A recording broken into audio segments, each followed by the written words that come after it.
Floor is yours. So, a lot of funny things have been happening throughout this playoff series. Oh, it didn't do it. You know what? I'm gonna save it. I'm gonna save it then, because we talk about the NBA, we talk about the NFL, we talk about a lot of sports, and we talk about a lot of teams in a lot of different states and a lot of different cities. But it looks like one city is turned up and one team is holding the holding the city back. Kind of like the Wizards did the DC area that one year, but it ain't about us. It ain't about us. It's about a Man. guy saying, "Look, we're gonna go to Minnesota. I'm gonna put 20 up in the first quarter and show y'all that." I was really just chilling that last game. I thought we was gonna close it out. 14-1 Kyrie, right? Luka dropped 36 points to spur the Mavericks to the NBA Finals, Mm. 124 to 103. Just injuring. Yeah, just like that. Just injuring those Timberwolves, man, in game five. So, of course, we got to react to the Mavs winning the West. And what better person to do it than the one Mav fan that takes all the heat in the NBA chat, stands Mm-hmm. up for Luka, also said, hey, last year was an anomaly. We tanked it for a reason. And we here now. I'm gonna pass it on over to you, kid. Just like Kyrie did Luca. It's on you, half court shot. I mean, they just wanted to close it out in Minnesota, I guess, you know. Could have did it at home, but Luka came out was just like, all right, I had enough of this. I mean, Ant Man, I think it all started with Ant Man, his antics after the game, after winning the game, being down 3-0. You win the game and you can do all that after the press conference. Like, I was even surprised when I first saw the clip. I'm like, hold on, wait, he did this after being down. Now you just 3-1. You got a long way to go, my brother.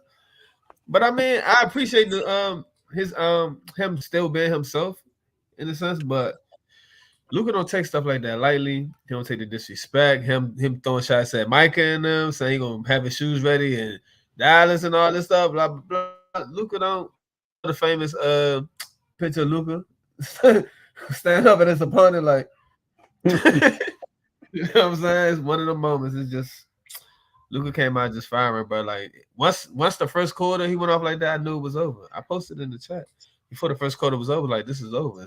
It's done. It's a done deal. They gave us it was a tough matchup. Don't get me wrong. Like as good as Luka and Kyrie played, that was a tough. We was up 3-0, but the margin of error was very slim when it came to those scores. Like, it came down to them just being clutching in clutch time. I mean, it Mm-hmm. came down to the wire damn near every game. It was only two games that didn't come down to like the very end of the game. So I mean, shout out to the Mavericks. They got the job done. I was hoping we didn't go to game six because the Celtics were getting a little bit too much rest.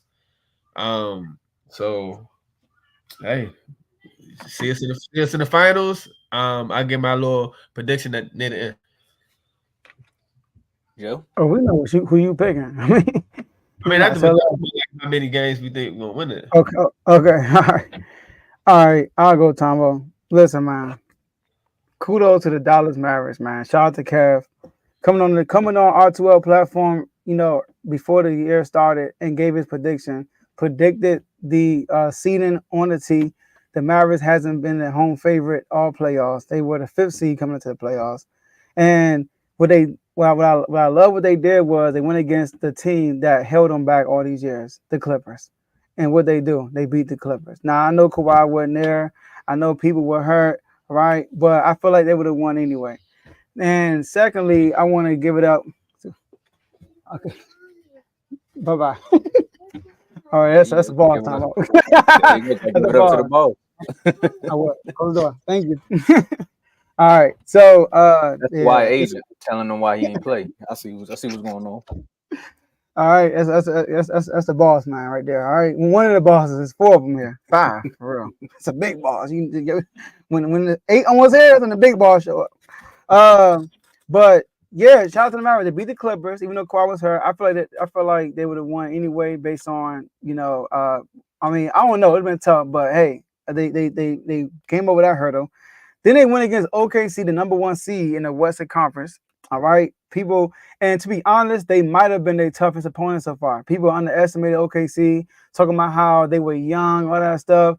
At the end of the day, man, they got SGA, who I believe is better than Anthony Edwards, in my opinion, offensively. and I believe he's better than anybody on the Clippers. He was a tough matchup for the Mavericks. I mean, he got his regardless. He didn't have an off game the whole series, and they got great defenders. The only issue was they're just young. You know, they still got some growing to do. And then they go against the Minnesota Timberwolves, who knocked out the NBA champions. I mean, when they knocked them out, everybody felt like the Timberwolves were going to win the whole thing after that. And the Mavericks go up 3-0, win the first 2 games. And Luka is a game winner in this series. And what they did this last game, man, this is a historic run, what they have going on. Like, I feel like if they win this championship, the Mavericks will win 2 of the hardest championships in NBA history. All right? Not said the 2 hardest, 2 of the hard. The one with Dirk was the hardest to me. I think that was the toughest one. This is going to be, this right here is another tough one. They didn't play no soft opponent, you know, so I got to give it to the Mavericks, man. I want to shout out Kyrie, 7 years, first time being in the finals in 7 years. I'm pretty sure he's saying I'm going to cherish this moment. The backlash Kyrie received all them years with the Brooklyn Nets, even with the Celtics. I always said that the only thing I didn't like about Kyrie through this whole situation is he didn't show up for Game 7 with the Celtics and sit on that bench. That's the only thing I regret. The only thing I look at that was bad. Everything goes. Even Tatum came out and said it wasn't just all Kyrie, it was us too. Once Kyrie wasn't there, we felt like we didn't need Kyrie. So that it was bumping heads, but Kyrie got all the blame for that. The Brooklyn Nets not getting vaccinated. I mean, I never got vaccinated, so I guess I'm a bad person too, right? I guess I'm a bad person too. So guess what? He stood by his ground, and guess what ended up happening? They passed a law. He don't have to get vaccinated no more. You know what I mean? So it's like everybody. I heard people say he deserved. No, he didn't deserve to get that criticism. He stood on what he believed in, and look where he got right now in a better space, back in the NBA Finals. And now everybody want to high five and good at Kyrie. And lastly, Lively, unsung hero for this series, in my opinion. 16 for 16 from the field. I mean, great decision maker when they double Luka or Kyrie, when they blitzed them on a pick and roll and they passed it to Lively. He looked like Draymond Green in the 2015 finals. The passes, the kind of decisions he was making in that pick and roll, right? And defensively, he was really good defensively. Shout out to Gafford too, right? But Lively, they undefeated with Lively in the Western Conference Finals. They won every game. So shout out to the Mavs, man. Facts. Talking about your boss, man. It's just one of those Fridays, I guess. Yeah. But my boss is next, I guess. I mean, oh, we know your boss coming. yeah. But I just want to say this though, right? All those things you said, Joe. Good, you know, the team turned up right around after the All-Star break. You're talking about Daniel Gafford. They traded. Let me tell you about this Mavs team, right? Since 2022, lost Brunson, got him for nothing. Everybody was like, you know what, this team is just not. I don't know why they didn't do that. Why they didn't bring Brunson back? They got Kyrie. And of course, y'all know what happened there. They traded all the defensive pieces away. So they're like, all right, here they go. They tanked it out of the playoffs. And then, boom, missed the playoffs last play-in. They got Derek Lively. Shout out to Derek Lively. They signed Derek Jones. They traded for P.J. Washington. They traded for Daniel Gafford. And this guy.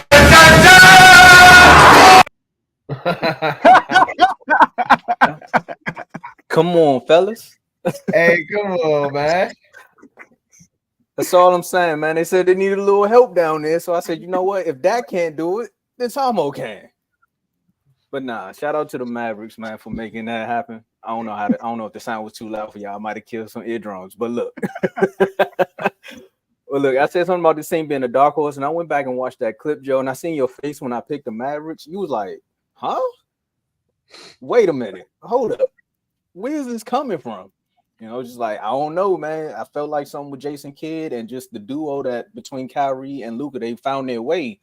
And Kev, you stamped it when you was like, look, if Jason Kidd don't get in the way, then this team could be something great. And he found the perfect rotations throughout this playoffs.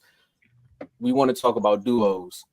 I mean, the last time I seen Kyrie play like this was with LeBron. But he's actually playing a little bit better. Because again, these two players feed off of each other. They're like, look, it's 1, 2, and everybody else. The Timberwolves tried to put up their best shot. I think they really was just gassed out from beating the champs, or maybe they were too high on their horse after beating the champs, and maybe a mixture of both. They like, look, we knocked out the champs.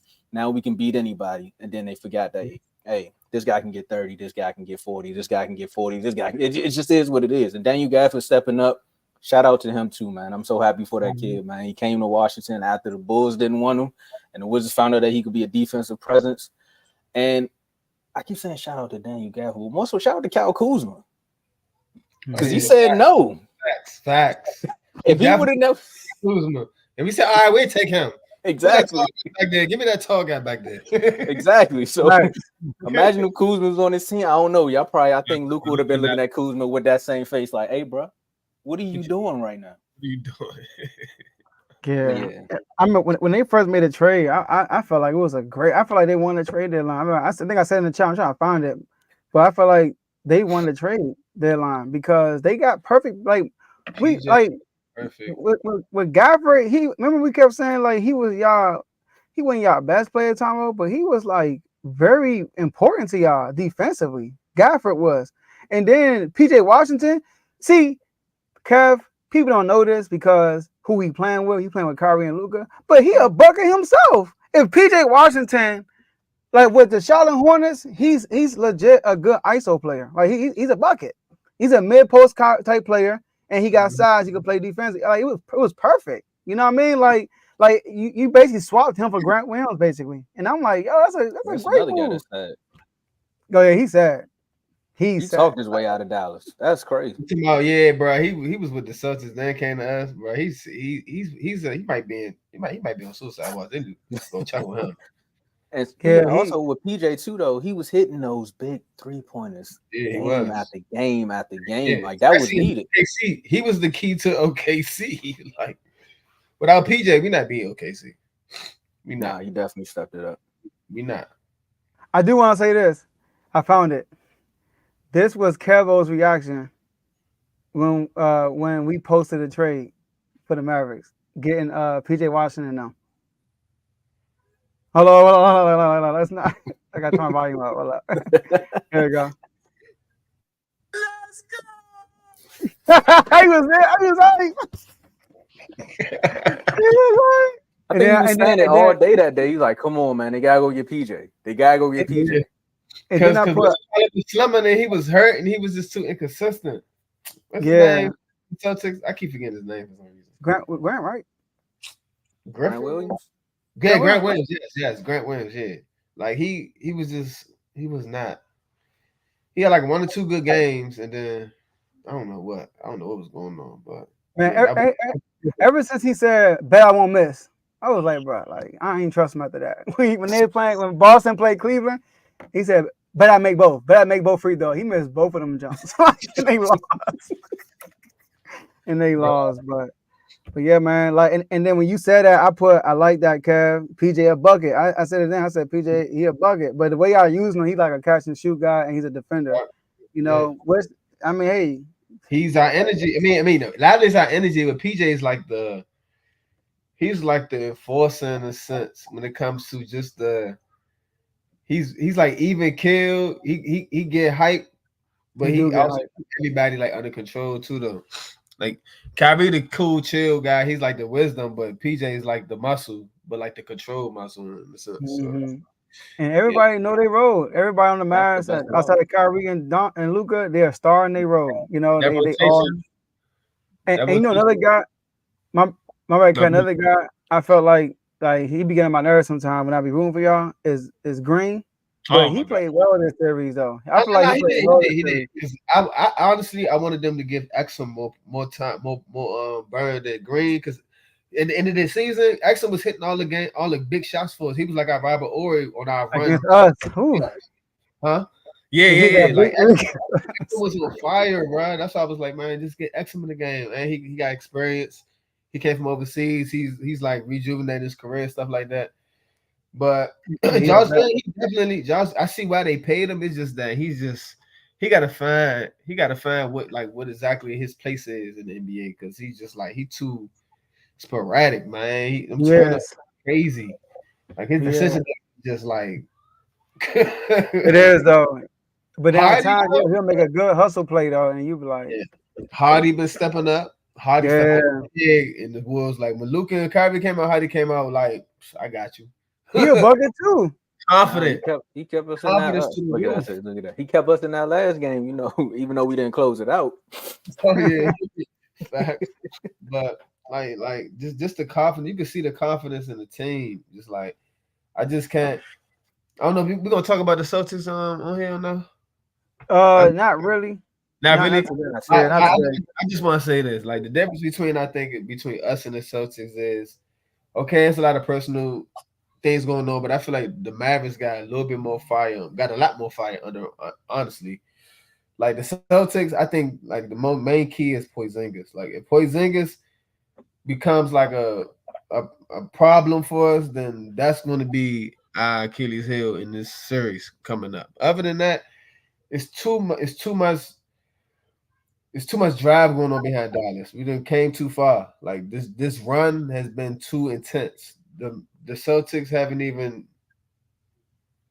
like touched the surface of what the press is gonna feel like once this finals really kick off. Like I feel like it's gonna take us some time to really get adjusted. But you know, that's another time, another day. I'm gonna throw one thing out there about the Porzingis thing, and Joe, you noticed it a long time ago about Porzingis. Is if you get physical with him, then it's gonna throw him off his game. And you don't think PJ or Lively gonna know that? Like the scouting report is there. It's like just rough him up a little bit. Hey, JK, they gonna know that. What we do to the Heat when we beat them in the finals? Deshaun Stevenson. What did he do to LeBron? Come on now, Jason Terry got in his head too, but yeah, exactly. Yeah, that's gonna be a good matchup, man. Can't wait. We're gonna talk a lot about that next week. Can't wait. Can't wait. All right, y'all. Let's get to these Instagram chats. We got some Instagram chats. Sorry, some shows. Talk to y'all about Aunt Elvis right now.